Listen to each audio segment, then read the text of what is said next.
In corporate America, the most dangerous person in the boardroom is not the man in the $4,000 suit.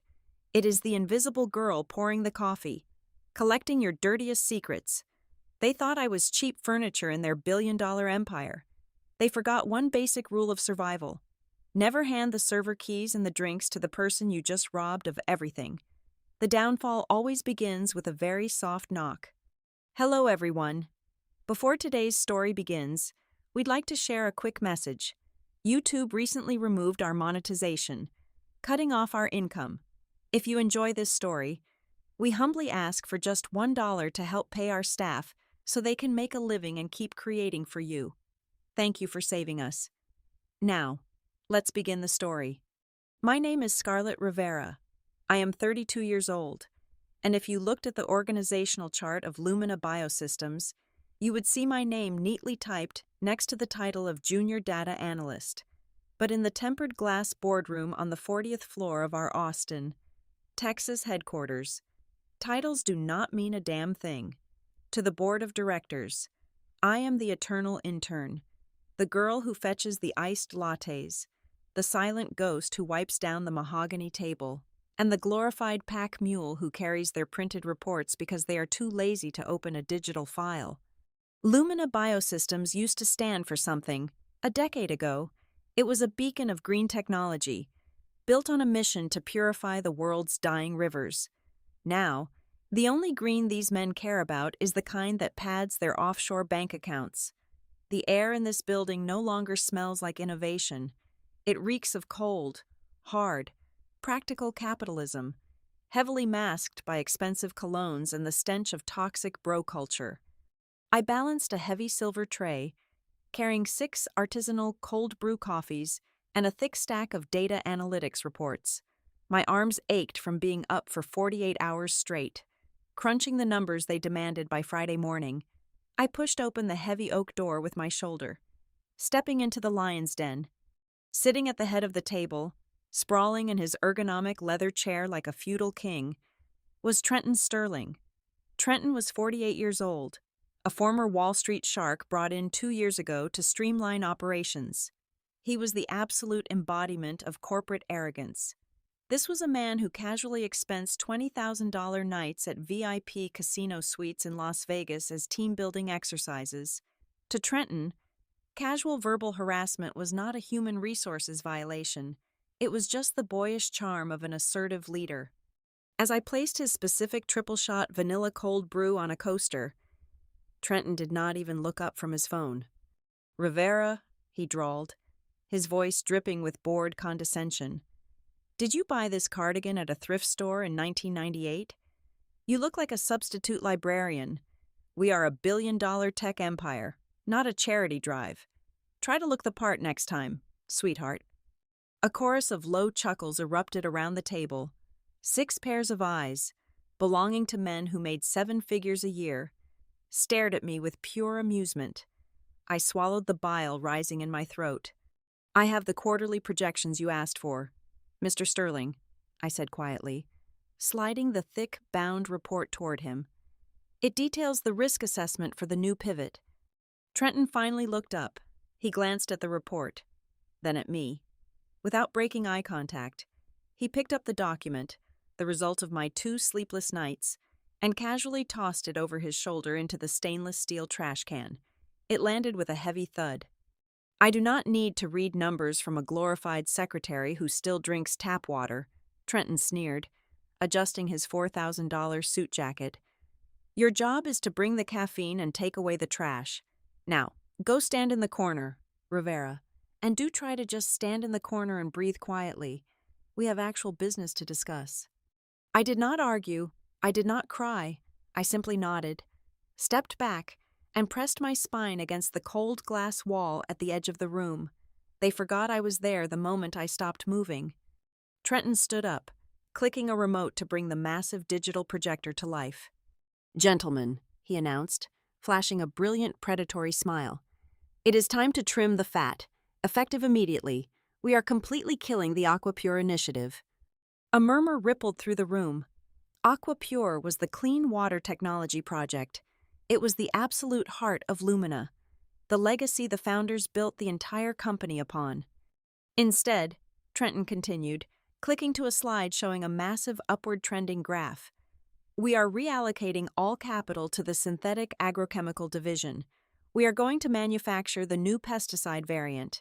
Yes, it is slightly toxic to local groundwater. Yes, the Environmental Protection Agency might throw a tantrum, but the profit margins are over 300%. We will have enough cash to bury any class action lawsuits and legal paperwork for the next 2 decades. It was a death sentence for the company's soul, and a physical danger to countless communities. But the men in the room did not gasp in horror. They leaned forward, their eyes gleaming with pure greed. I kept my head bowed. I walked around the perimeter of the room, silently collecting the empty sugar packets and wiping away the rings of condensation left by their cold drinks. I was the invisible servant, but behind my lowered eyelashes, my eyes were wide open. I recorded every single man who nodded in agreement. I memorized every signature they scrawled on those preliminary approval forms. Trenton thought he had humiliated me. He thought my silence was the pathetic surrender of a weak, powerless woman. He had no idea that my endurance was not submission. It was the cold, calculated patience of a hunter, sitting perfectly still in the tall grass, watching her prey wander blindly into the center of the trap. The descent from the 40th floor to the sub-basement took exactly 2 minutes and 45 seconds. As the elevator doors slid open, the oppressive heat and aggressive cologne of the boardroom vanished, replaced by the frigid, heavily air-conditioned atmosphere of the server farm. The relentless low hum of thousands of processors working in unison greeted me like an old friend. This was the true nervous system of Lumina Biosystems, and down here, in the cold blue light of the blinking server racks, I was no longer the invisible intern. Down here, I was the undisputed architect. I walked past the rows of towering metal cabinets and unlocked a heavily reinforced security door at the very back of the facility. The small, windowless room inside held a single workstation. I sat down at the console, cracking my knuckles as the monitors flared to life. If the board of directors knew who I really was, they would have locked me out of the building on day 1.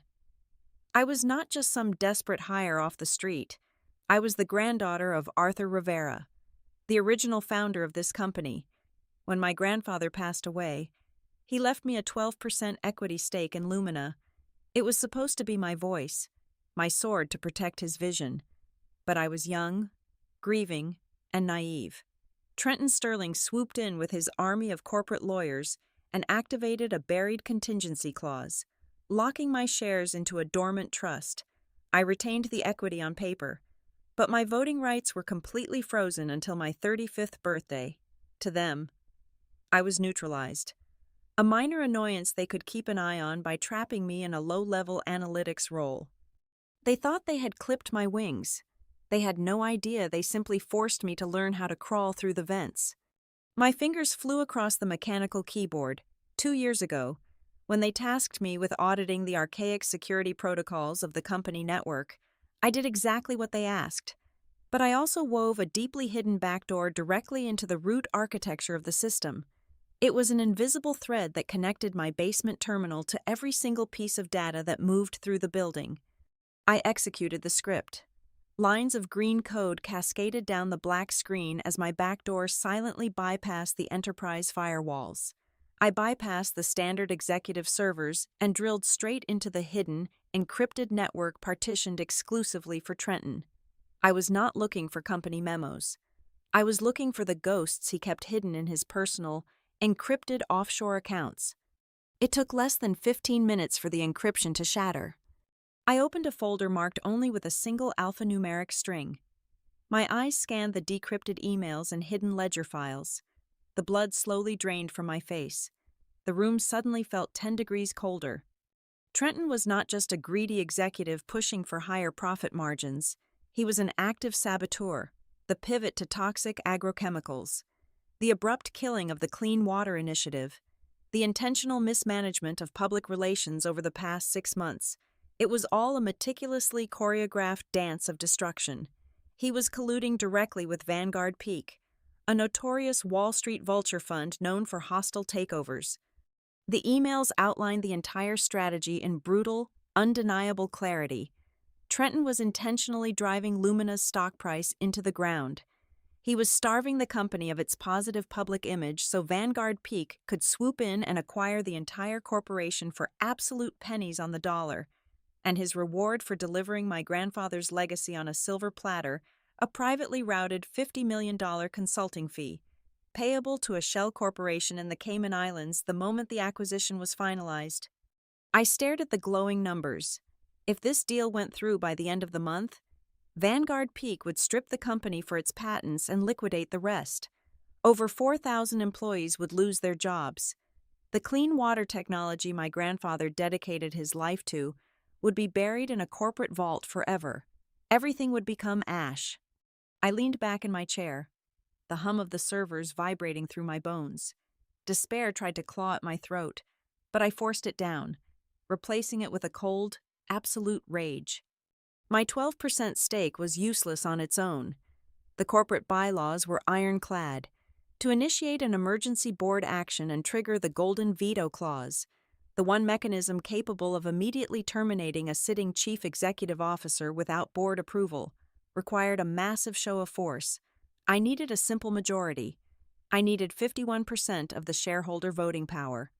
Trenton thought he controlled the board, but Lumina had dozens of silent, anonymous angel investors and minority shareholders scattered across the country, people who trusted my grandfather, people who were currently bleeding money as the stock plummeted, completely unaware that the man steering the ship was the one drilling holes in the hull.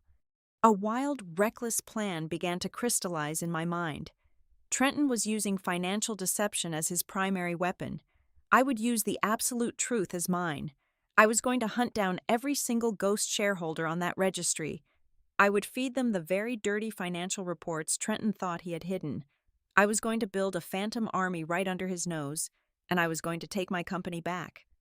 The days blurred into a sickening, repetitive routine of absolute obedience. From 9 in the morning until 5 in the evening, I was the perfect, docile subordinate. I fetched dry-cleaned suits from the lobby, arranged excessive catering spreads for executive lunches, and stood silently in the corner while Trenton openly mocked my intelligence. "Make sure the dressing is on the side this time, Rivera, unless that is too complex a data set for your tiny brain to process," he would sneer, tossing his heavy platinum credit card directly onto my keyboard. I smiled, nodded obediently, and played the pathetic fool they expected me to be. But the moment the sun went down and the glass towers of downtown Austin emptied out, the whistleblower woke up. My nights were spent in the isolated glow of the sub-basement monitors, meticulously packaging the damning offshore bank statements, the illicit communication logs, and the encrypted emails I had stolen from Trenton's private server. I routed every single data packet through 3 separate international proxy servers, sending them directly to the private inboxes of Lumina's disgruntled angel investors. I did not just expose his endgame, I actively threw wrenches into his current daily operations.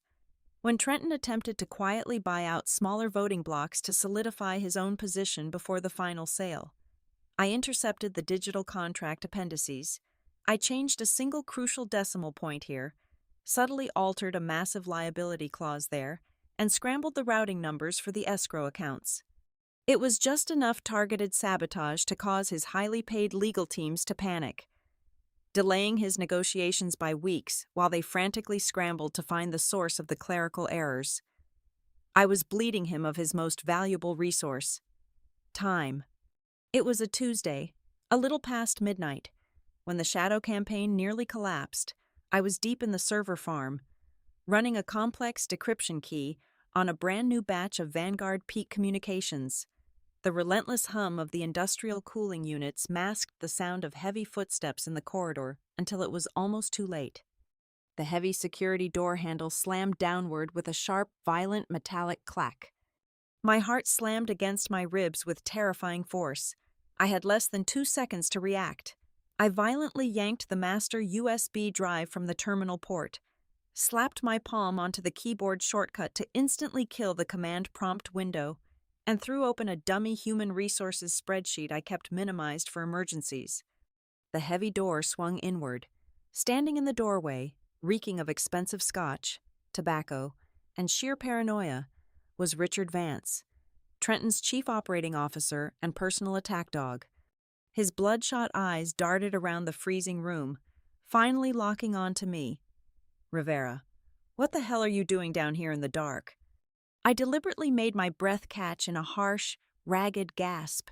Beneath the desk, I clamped down on my thigh, sinking my fingernails deep enough into the flesh to draw real, burning tears to my eyes. Swiveling around in the ergonomic chair, I released a pitiful, shuddering cry that reverberated against the steel server cabinets. "I am so incredibly sorry. Mr. Vance," I stammered, my voice cracking perfectly. I aggressively wiped my eyes, deliberately smudging my mascara across my cheeks to look completely unhinged. I made a terrible, terrible mistake. I was trying to run the payroll projections for this Friday, and I accidentally overwrote the master Excel file for the entire department. I have been down here for 4 straight hours trying to figure out how to restore the backup server before Human Resources finds out and fires me. Richard stared at me. His tense, aggressive posture slowly morphed from paranoid alertness to absolute, unfiltered disgust. He stepped closer, glancing down at the monitor showing a chaotic, broken spreadsheet full of red error values. "You are completely useless," he scoffed, shaking his head and running a hand over his face.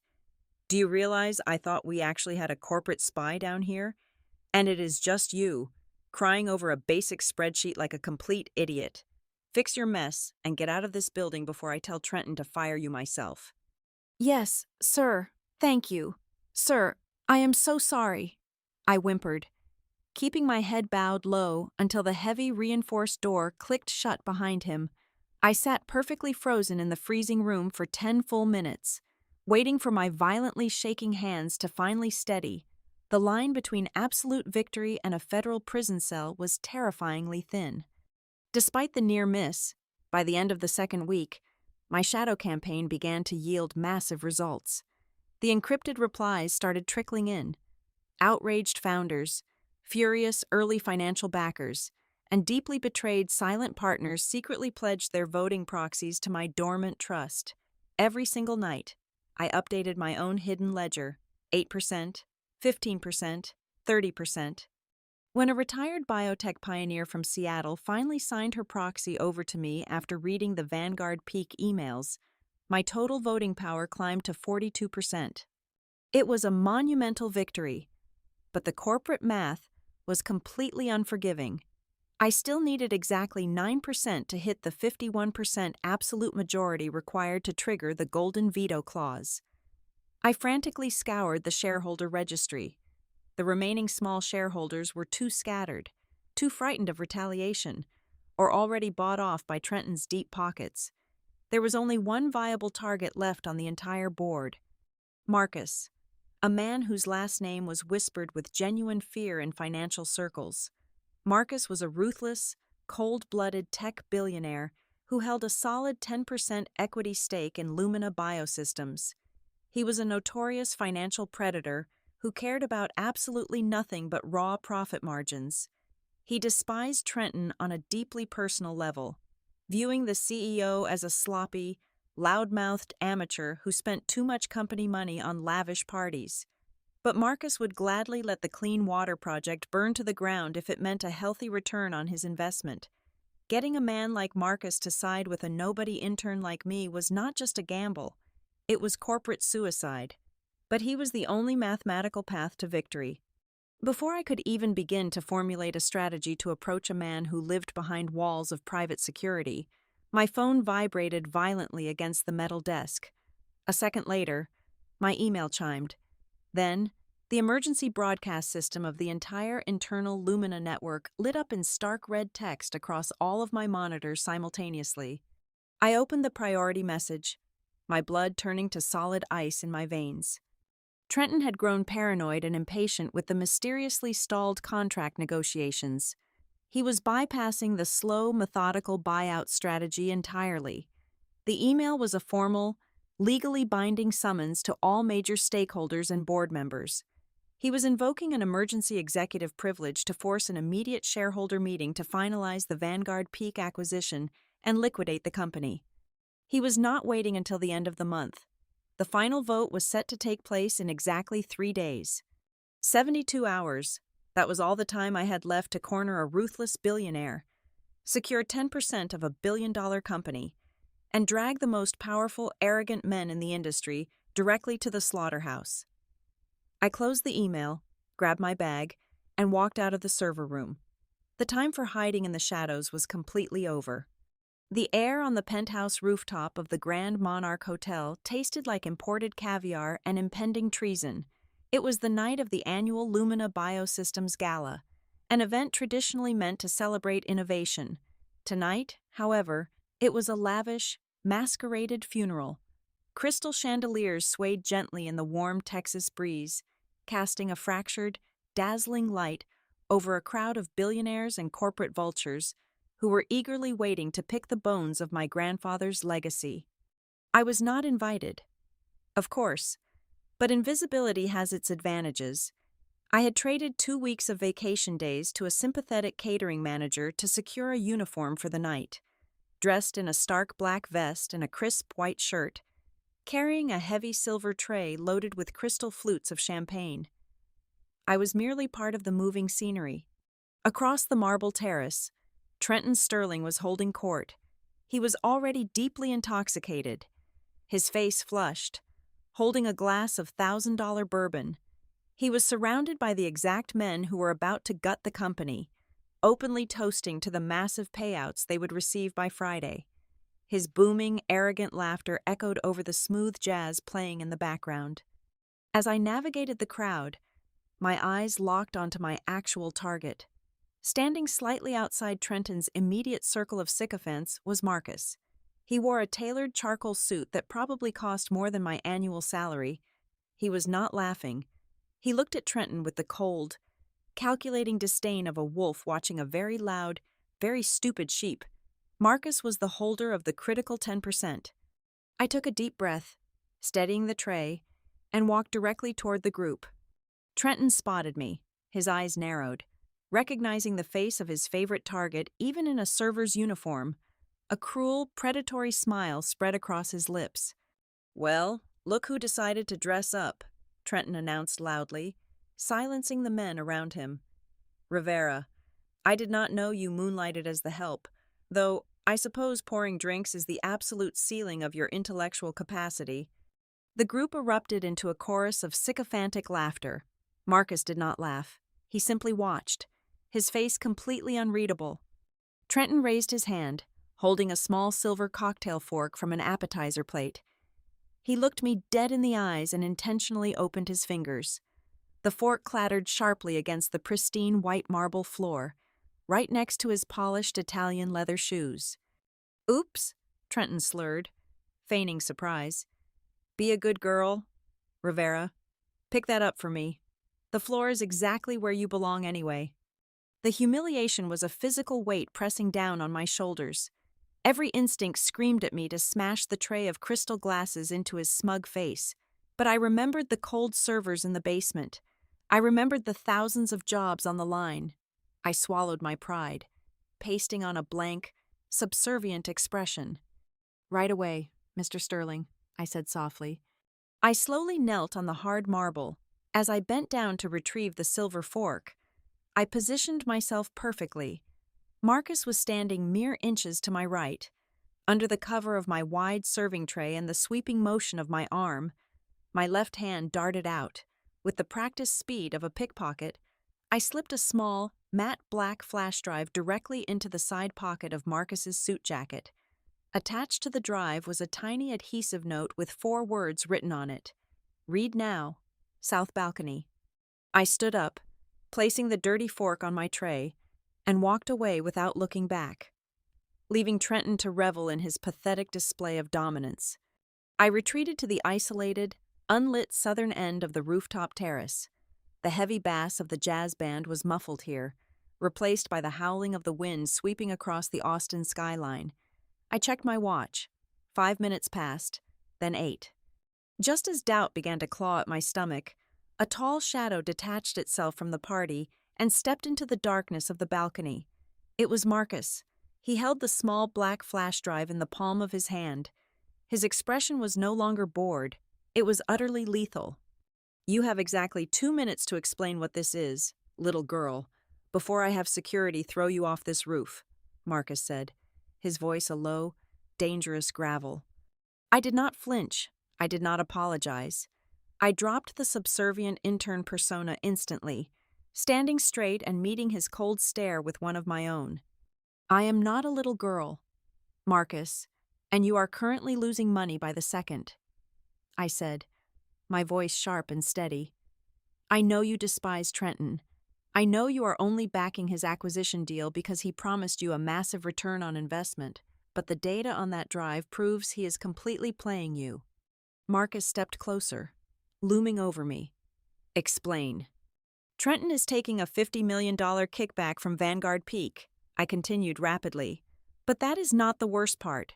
To cover his tracks and inflate the short-term numbers to keep the board happy, he has been quietly siphoning funds from the private equity pool you personally manage. He is literally stealing your money to buy a $25 million beachfront estate in the Bahamas. He thinks you are too distracted by the buyout to audit the intermediary accounts." Silence hung heavy in the cold air. I could see the gears turning in Marcus's head, analyzing the financial routing numbers and offshore wire transfers he had just viewed on his encrypted phone. The realization hit him, and pure, violent rage flashed in his eyes. "He thinks I am a fool," Marcus whispered, the anger practically vibrating off him. "He thinks he is untouchable," I corrected him. "But he is not. The emergency shareholder meeting is this Friday. I already have 42% of the proxy votes secured. I need your 10%. Give me your voting rights, and I will personally deliver Trenton Sterling's head on a silver platter. I will trigger the golden veto clause, terminate his contract without severance, and refer his embezzlement directly to the federal authorities." Marcus stared at me for a long time. He was evaluating me, measuring the iron in my spine against the impossible odds I was proposing. "Follow me," he finally commanded, turning on his heel. We bypassed the crowded party, taking a private service elevator all the way down to the VIP subterranean parking garage. The concrete walls echoed with our footsteps as we approached a massive, matte black supercar parked in a secluded corner. The air smelled of gasoline and hot rubber. Marcus reached into his jacket and pulled out a solid gold fountain pen. He rested his leather briefcase on the hood of the multi-million-dollar vehicle, snapping the locks open. He retrieved a blank proxy authorization form, a document he always carried for business emergencies. He did not hesitate. He quickly filled out the required fields, his pen scratching loudly against the paper. He signed his name with a violent, aggressive flourish, legally transferring the entire voting power of his 10% equity stake directly to my dormant trust. He handed me the paper. "Do not miss, Rivera," Marcus said, his voice dripping with malice. "If you fail, I will destroy you right alongside him." "I never miss," I replied softly, taking the document. As I walked back out of the parking garage and into the warm Texas night, my hands were trembling. But not from fear. The math was finally complete. I held exactly 52% of the voting power, the absolute majority. The trap was fully set. The bullet was officially in the chamber. All that was left was to walk into the boardroom on Friday morning and pull the trigger. Friday morning arrived, carrying the sterile, heavy tension of a corporate execution. The emergency shareholder meeting was convened inside the primary executive boardroom. The massive mahogany table was surrounded by the board of directors and the few major stakeholders who could attend in person. At the head of the room, standing behind a sleek acrylic podium, was Trenton Sterling. He was practically vibrating with absolute triumph. He wore a brand-new, custom-tailored navy blue suit, his posture radiating the smug confidence of a man who believed he had already won. Behind him, the massive digital projector displayed a crisp, minimalist presentation slide detailing the final terms of the Vanguard Peak acquisition. He looked around the room, making deliberate eye contact with his cronies. absolutely convinced he had complete and total control over the entire empire. I did not knock. I simply pushed the heavy oak doors open and stepped inside. For the first time in 2 years, I was not holding a silver tray. I was not carrying stacks of printed paper, and I was not wearing my oversized, submissive cardigans. I wore a sharp, tailored black blazer, and my shoes were leather heels that clicked sharply against the polished hardwood floor, announcing my presence with every single step. I turned around, grabbed the heavy brass handle of the boardroom door, and pulled it shut.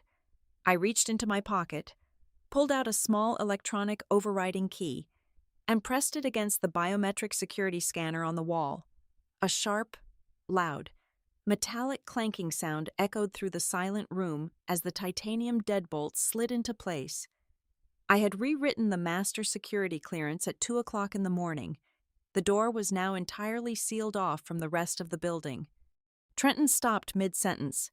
His perfect predatory smile faltered for a fraction of a second, quickly replaced by a mask of absolute, furious disgust. "Rivera," Trenton barked, his voice echoing loudly. "Have you completely lost your mind? What are you doing in here empty-handed? Get out immediately. And where the hell is the catering cart?" I ignored him. I walked slowly and deliberately down the length of the long mahogany table, heading straight for the podium. "I said, get out," Trenton roared, his face flushing a deep, angry red. He slammed his hand down on the central conference phone console, mashing the emergency button to call the lobby desk. "Security, I need security on the top floor right now. Come drag this psychotic intern out of my boardroom." He waited. The men around the table waited, but the speakerphone remained completely, terrifyingly silent. There was no static. There was no ringing. I had severed the digital communication lines to this specific room the moment the lock engaged. We were completely cut off from the rest of the world. "The intercom is dead. Trenton," I said, my voice calm, projecting clearly across the room. I stepped right up to the podium. Trenton was too stunned by my sheer audacity to physically stop me.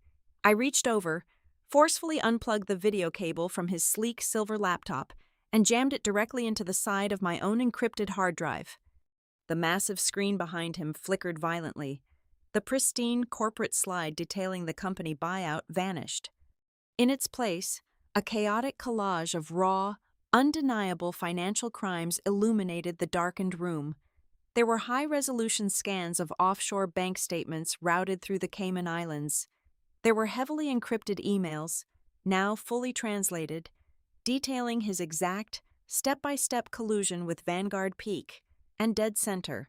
Glowing and bright, aggressive neon colors, was the wire transfer receipt for a $25 million beachfront estate, purchased using funds directly siphoned from the private equity pools of his own board members.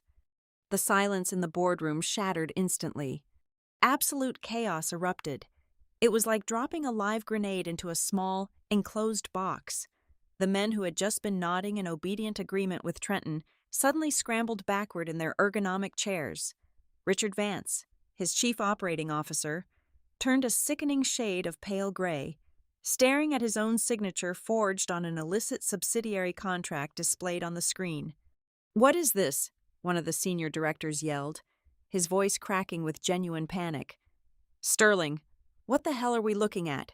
Are these Vanguard fund transfers real?" "He is stealing from us," another executive shouted, standing up so violently his heavy leather chair crashed to the floor. They looked at Trenton. The aura of untouchable power he had carefully cultivated for 2 years evaporated in a matter of seconds. They no longer saw a brilliant, wealthy titan of industry. They saw a walking federal indictment. They saw a man who was about to drag every single one of them down into a massive, multi-million-dollar criminal conspiracy.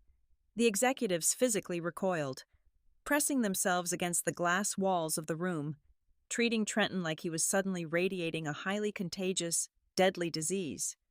Trenton began to sweat. Heavy drops of moisture beaded on his forehead, ruining his perfect, expensive complexion. He violently tugged at the collar of his custom shirt, suddenly looking like he could not breathe. Then, he forced a laugh. It was a loud, booming, completely hollow sound that desperately tried to project authority.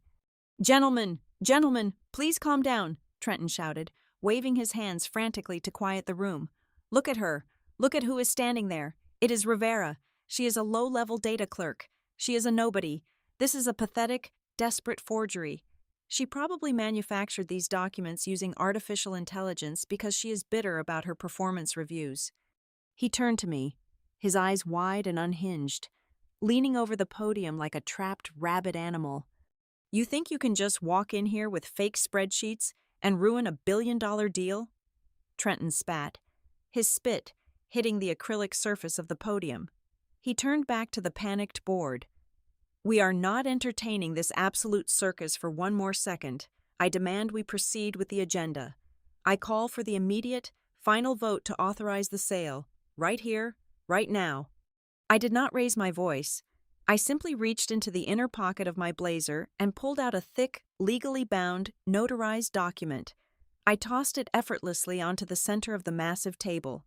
It slid across the polished surface and came to a dead stop right in front of Trenton. Printed in bold, bright red ink right on the cover page was a single, undeniable number: 52%. "I completely agree. Trenton," I said, my voice dropping to a lethal calm. "Let us vote. But you should know that as of last night, I legally control 52% of the proxy voting rights for this entire corporation. I am the absolute majority." Trenton stared at the paper, his jaw unhinged, the blood completely drained from his face, leaving him looking like a sick, terrified ghost. He looked around the room, realizing that the men he thought were his loyal soldiers were already backing away from him. You are bluffing!" Trenton screamed, his voice cracking into a pathetic, high-pitched shriek. He slammed his fists onto the podium. "Vanguard Peak is a $50 billion fund.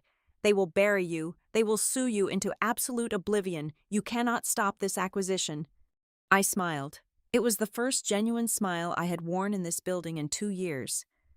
I casually tapped a single key on my laptop. The giant projector screen behind him flickered again. The offshore bank accounts vanished, replaced by a live breaking news feed from a major financial network, overlaid with a stark red emergency alert bulletin directly from the United States government. "Vanguard Peak is not buying anything," I stated coldly. "The Securities and Exchange Commission officially halted all trading of their assets exactly 30 minutes ago, following my anonymous whistleblower report.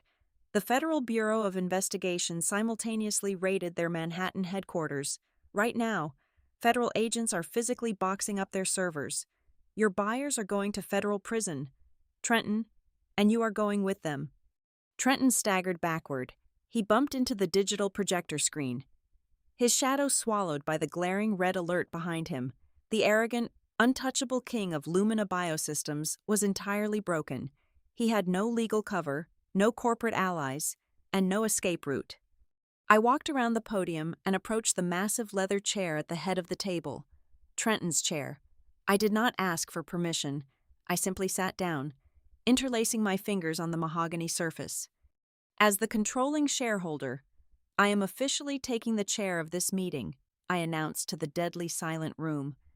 "I am putting forward a motion for the immediate, permanent termination of Trenton Sterling, effective this exact second, for gross embezzlement, fraud, and catastrophic breach of fiduciary duty.